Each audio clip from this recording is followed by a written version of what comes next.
ఈ సెంటర్ పేరేంటండి? కొండారెడ్డి బురుజు. పేరు చాలా పవర్ఫుల్ గా ఉందండి. వాస్తు కూడా నీకు బాగా కలిసొస్తున్నా.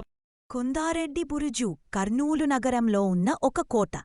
ఇది కర్నూలు నగరానికి నడిబొడ్డులో ఉంది. కందనవోలు కోటకు 4 వైపులు ఉన్న బురుజులలో కొండారెడ్డి బురుజు ఒకటి. కాని మిగతా 3 బురుజులు శిథిలమైపోయాయి. శిథిలమైన ఆ 3 బురుజులలో ఒకటి కర్నూలులోని విక్టరీ టాకీస్ ప్రక్కన ఉంది.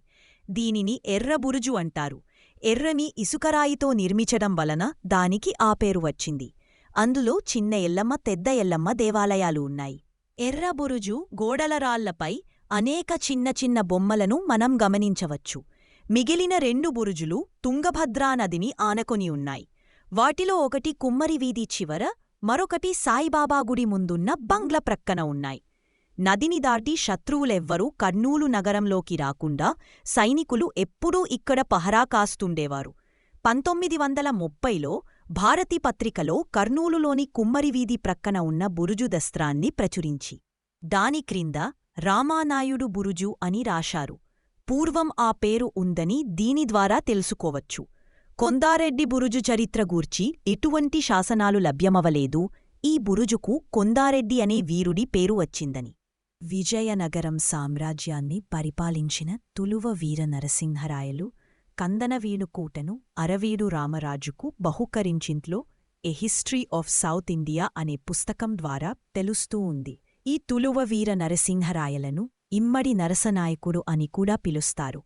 కందనవోలు కోట చరిత్ర గురించి ఇక్కడ కొన్ని ఆనవాళ్లు ఉన్నాయి. బీజాపూర్ సుల్తాను అయిన యూసుఫ్ ఆదిల్ ఖాన్ తుంగభద్ర నదిని దాటకొని కందనవోలు కోటపై తందెత్తారు. ఆ సమయంలో తులువ వీర నరసింహునికి అందగా అరవీడు రామరాజు నిలబడి బీజాపూర్ సుల్తానును పారద్రోలి కందనవోలు కోటపాటు ఆదోనిని కూడా ఆక్రమించడానికి సహాయపడ్డాడు. దానితో విజయనగర ప్రభువైన వీరనరసింహుడు రామరాజును మెచ్చుకొని కందనవోలు కోటను అతనికి బహుమానంగా ఇచ్చాడు. అతడే కర్నూలు కోటను పటిష్టం చేసి కొండారెడ్డి బురుజును నిర్మించి ఉండవచ్చునని కొందరి అభిప్రాయం.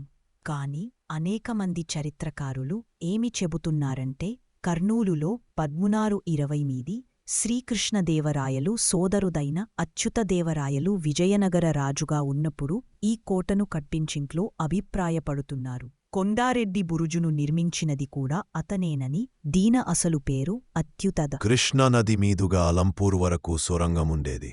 మీరు ఎప్పుడు కూడా ఈ సొరంగాన్ని చూడవచ్చు. కొండారెడ్డి తుదిశ్వాస విడిచిన జైలు ఇదే కాబట్టి ఆయన జ్ఞాపకార్థం ఈ టవర్కి ఆ పేరు పెట్టారు. బురుజు ఒక పెద్ద స్తంభమాకారంలో మరియు 2 అంతస్తులు కలిగి ఉంది. మొదటి అంతస్తులో సుమారు 25 కిలోమీటర్ల పొడవున భూగర్భ మార్గముంది. ఇది మిమ్మల్ని మహబూబ్ నగర్ జిల్లాలోని అలంపూర్ పట్టణానికి దారితీస్తుంది. చాలామంది నిధి వేటగాళ్లు దీనిని మార్గం ద్వారా త్రవ్వడానికి ప్రయత్నించారు. కొన్ని విజయవంతమయ్యాయి మరియు ఇతరుల భవిష్యత్తు తెలియదు. ఇప్పతుల కర్నూలుకు చెందిన ప్రముఖ వ్యక్తి నిధిని తీయడానికి ప్రయత్నించడంతో ఈ మార్గం శాశ్వతంగా మూసివేయబడింది. స్మారక చిహ్నం యొక్క ఎత్తైన ప్రదేశానికి చేరుకున్నప్పుడు మీరు నగరం యొక్క విస్తృత దృశ్యాన్ని పొందుతారు. కోట ఇప్పుడు దాదాపు శిథిలావస్థలో ఉంది. కొన్ని భాగాలు ఇప్పటికీ బలంగా ఉన్నాయి. కర్నూల్ కోటలో అటువంటి శిథిలమైన భాగం ఎర్రబురుజు. ఎర్ర అంటే ఎరుపు మరియు బురుజు అంటే వాచ్ టవర్. ఎర్ర